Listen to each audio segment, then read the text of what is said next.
Okay, so the topic, one of the issues, one issue that I was thinking about that may relate back to something I was thinking or discussed in other videos, previous videos, is the question of whether we can actually know things.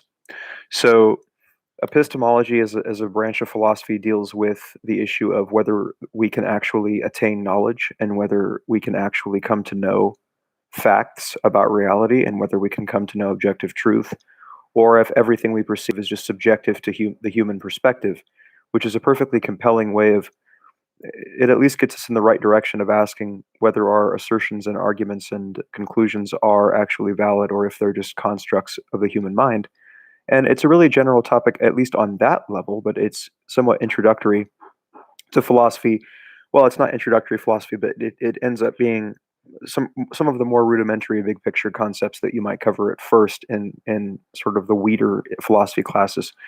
But the question of whether we can know ultimately comes down to a so if a person were to say that we can't know, then they would be saying that they know that we can't know, indicating that we can know, indicating that we can know, right? So um, ultimately, to make the statement "we can't know" is a statement of truth that amounts to a kind of knowledge that indicates that at least we can know that we can't know, meaning that we can know. So if it redounds into that kind of logical contradiction, that offers a logical proof that we can know. Um, Now the question really comes down to whether our sensory experiences are actually valid, and it's a perfectly legitimate question to ask. It's an aspect of Cartesian doubt, which is Descartes' question about whether what we experience is real or just an illusion manufactured into our minds by some sort of evil demon or whatever, which is what his evil demon meditation is on. But really, it's not about the evil demon aspect so much as it is about a question about whether our sensory experiences convey any truth.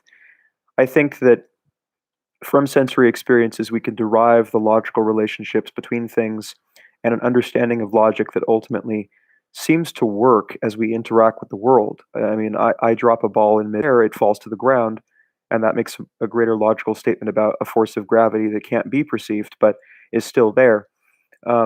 It's not so much to say that much of what we experience, or at least much of what is a part of reality, is so yeah. There are things that we simply can't perceive. We're just not attuned to certain frequencies of light or sound, and that's fine. That's not really the issue. The question is whether the sensory experiences are real or if they're simulated, which is so basically when people when they talk about simulation theory, they think it's some sort of grand, like, modernist concept that came out of, like, the minds of our century or the minds of our millennium, and, that's perfectly fair, but it's actually not. All that simulation theory is basically a modern reiteration of Cartesian doubt, which goes back to Descartes, which is hundreds of years old. So it's not really that radical, but the question of whether it's simulated or real, nonetheless, you know, at least the simulation is real, right? So what we experience may not actually be real in the sense of really real, but at least the simulation is real, implying a reality to the simulation that may not actually be true or real to our experience, but is still a real thing, indicating there is a reality, a capital R reality, getting us back to the issue of, whether there is something that is real. I mean, ultimately, Descartes' conclusion is that I think, therefore I am. There's a thinking thing, and so there has to be a thing that thinks, and so that thinking thing exists. And that's, his final conclusion, the one thing that he can't find a ground for doubt in. But the language he uses, of course, implicates words that could show doubt even on that fundamental conclusion. I mean, at least he tried, though. And so, you know, our models of the world do seem to work. I mean, you know, if our models of the world didn't work, we wouldn't have survived.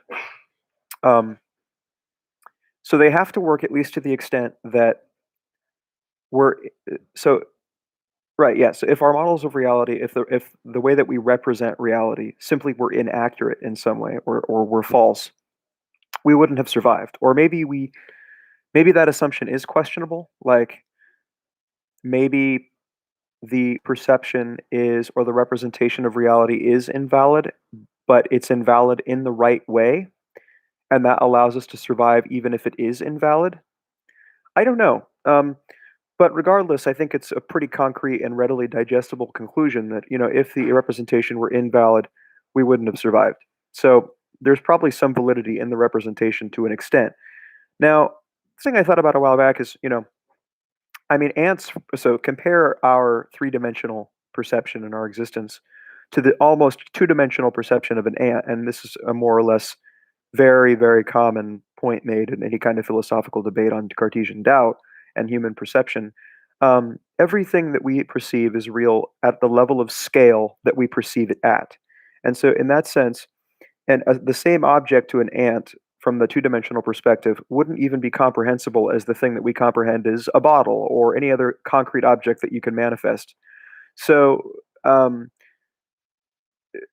these things are real only at the scale we perceive at. And beyond that scale, if we transcend that scale, then they simply don't exist, right? If we're operating on another level of scale, then the things that exist at our level of scale don't exist at other levels of scale. So that raises the question of whether existence is separate from perception and whether there is an objective reality outside of our perception. And if everything we perceive as real is only real at our level of scale, transcending to another level of scale would render them not real, meaning they don't actually exist. So this is a definitely an interesting question. But the point is, the main point, at least, the proof that we can know, which I was talking with a friend about earlier, is that if we can state that we can't know, then we know that we can't know, then we know. So ultimately, we do know some things. We may not know everything, but at least at our level of scale, there are things that we can perceive as real. And at other levels of scale, they don't exist, raising the question of whether there is an existence independent of perception, whether there's a reality outside of perception. And ultimately, all of this goes down to the level of introductory epistemology in philosophy and Cartesian doubt.